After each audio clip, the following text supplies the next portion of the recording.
What's up, everybody? Welcome back to Outside Line Media. And according to Ryan, Peak is back. Peak is back. The Virginia is for Lovers Grand Prix. You mean Ohio is for lovers? This weekend is Virginia is for Lovers. Nah, that can't be right. It's the GT Challenge At VIRginia International Raceway. Yeah. Been some wild races in the past. This was a good race. What percentage of it was run under caution?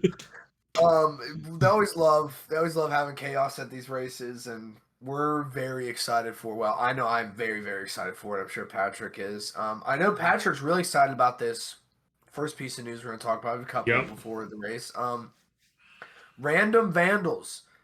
Patrick's favorite GT World Challenge team is aiming to make an entry in the IMSA in 2026. GTD Pro. In a messed up way, we're getting Patrick to root for BMW. So a W is a W, even though it's the wrong class to root for BMW. But Gizmo. Gizmo, dude. We do love Gizmo. And love Gizmo's friends with Turner Tacos too. It is. He did try to eat a taco, but he tried to eat taco, but it's fine. He's forgiven. Gizmo's forgiven. If you don't know, look up Random Vandals. Look up Gizmo. It's a great market. It's almost the, I don't want to say dollar store version, but like it's the budget version of. Yeah, but they've been doing it since before AO. I don't mean budget. I don't mean budget as in like worse. Budget is in like on a lower. It was GT World Challenge, not not IMSA. It's still cool. That's the first bit of news. We're both very excited. Hopefully it does happen. That'd be great. I think for that. I think they would do really well in IMSA, not only performance wise, but just getting fans. Look, I'm calling if this is a little bit of IndyCar mixed in. If Connor Daly does not retain a seat for next year, he is the first person getting called for that Random Vandals IMSA seat. Yeah, that would be awesome. I'd love to see him full time. Especially because I think his sister works for Random Vandals. That'd be sick. I would love to see that. Second piece of news, which more people will recognize. Logan Sargent is returning to racing. It was announced that he signed with an agent, and then pretty quickly after that, he's joining PR1 for the last 2 rounds of LMP2. Awesome. Good to see him back in a car, and I hope to see him have some success at a high level. Stuff that we know he can do. Mm-hmm. Williams just didn't show his... I mean, you just have to look at his junior formula results to really see what he's able to do in a car that he agrees with. Obviously, that wasn't the Williams. And I guess it wasn't the Elms entry either. No, did you hear what happened about that? He did an interview shortly after probably did the interview beforehand, but interview was posted after the PR1 news went public. Evidently, he was never under contract with that Elms team. And his management kind of jumped the gun announcing it, and he decided that he wasn't ready to go back to racing yet. Because that was his whole thing, was he didn't want to sign a contract because he didn't know if he was ready to go back racing yet. Okay. Well, that's cool. Hence why he also signed with a new management company shortly before this news. That makes sense. That does make sense. So we're excited for him to get a chance. It seems like Formula 2 drivers do really good in LMP2 cars, so... Yeah, he'll be racing with Benjamin Peterson and Naveen Rao. Sorry if I'm saying your name wrong, Naveen. Did you already mention it's for Indy and Petit? Yeah, the last 2 rounds of LMP2, Indy and Petit, Le Mans.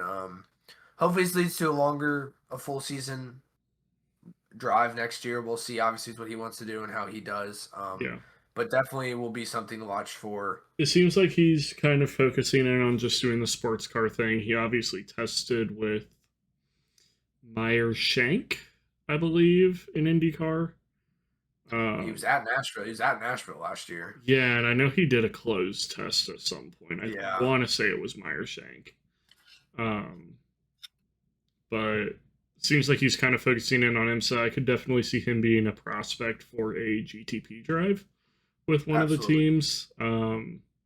If for anything but to get the sponsorship money that comes with signing the next Formula One driver. Yeah, the fans you'll get.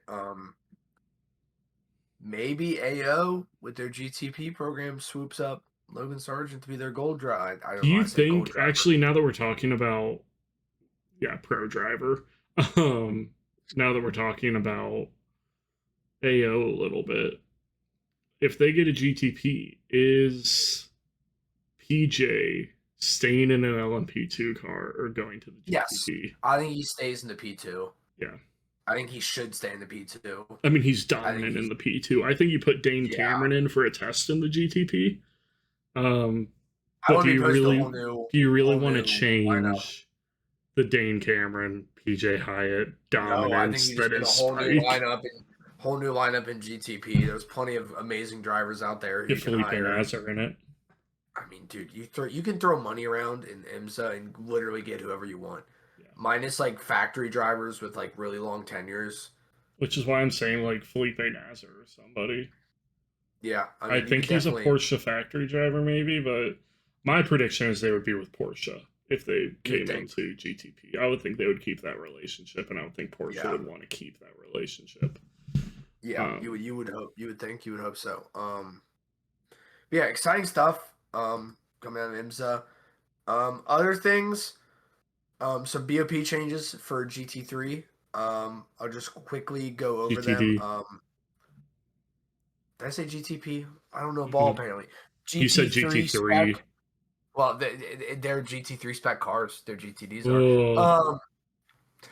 Each of the 9 have received power changes, and the BMW has gotten 16 extra pounds of minimum weight, and the Corvette has gotten a 7 kilogram reduction. Another 16 pounds for BMW. The notable changes are, this is off of Sports Car 365 if you're looking for a reference. 4.3% increase in power across both first and second stages for the Ford Mustang. Let's go. A 4.5% in stage 1 power for the Lexus, and a 5.6% increase in power for the stage 2 power for the Lamborghini.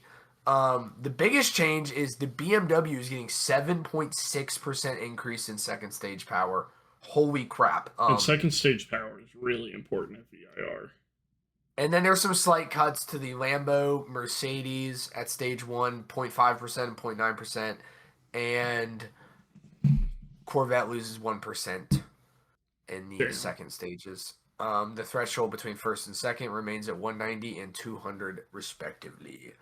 So yeah, BOP IMSA usually nails it, so I think this would be good. Well, they don't nail it if you're a Porsche fan in GTD. Yeah, GTP. GTD. Oh yeah, they nerfed. Yeah, AO got. They also kind of yeah. I think GTD Porsche got nerfed harder than GTP Porsche. Yeah, I think so. I mean, AO went from dominant to P7, P8. Yeah. Let's look ahead to the actual race. Let's get into our predictions here for this race here. Yeah, who you got winning GTD Pro? I think with that increases in power, I think the number 64 Ford Multimatic Mustangs has this in the bag. They got second last year. And with these increases in power, I think they got it. All right, I have the number 9 Faf Lamborghini.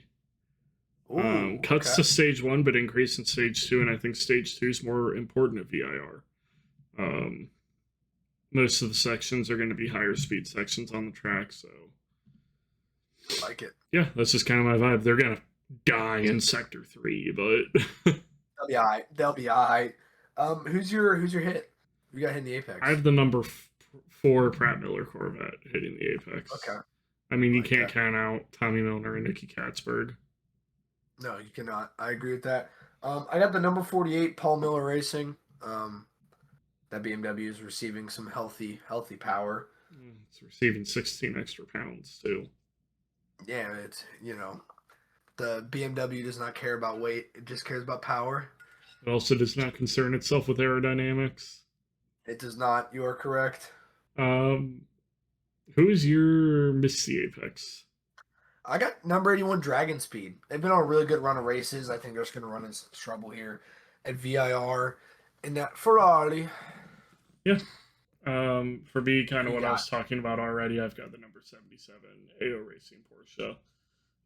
It's just kind of been a trend lately since the BOP adjustments. Yeah, they got hit hard. They sure did. So unfortunate. There's always losers. There's always winners. Yep. And AO's been a loser recently, unfortunately. Who you got winning in GTD? I have the number 36 DXDT with Robert Wickens and Udell in it. That would be sick. I would not complain about that. It's a fast car. I got the number 57 Windward. Got Mercedes winning. Why not? Have a day. Interesting take. I don't think either of us has ever predicted Windward to win. No, I just was feeling it. I don't know why. Why not, you know?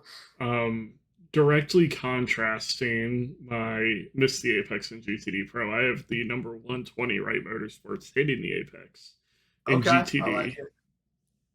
I like it. I actually left our boys off. I didn't have the 120 or the 96 in my predictions. I figured let the boys cook.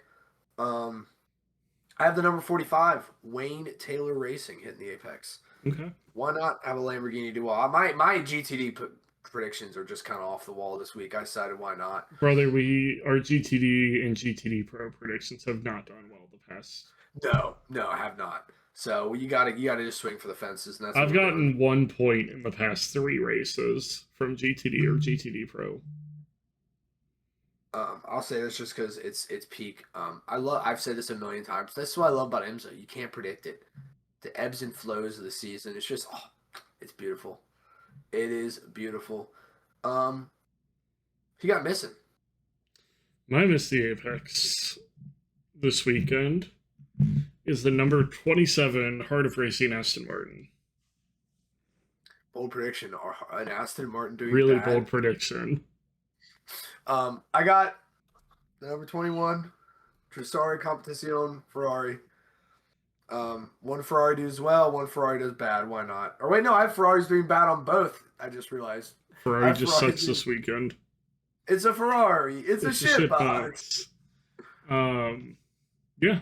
So it'll be a good weekend. Looking forward to the GT battle at VIR. Also racing with IMSA this weekend. VP Sports Car is having a triple header to have a makeup for the CTMP race that got canceled.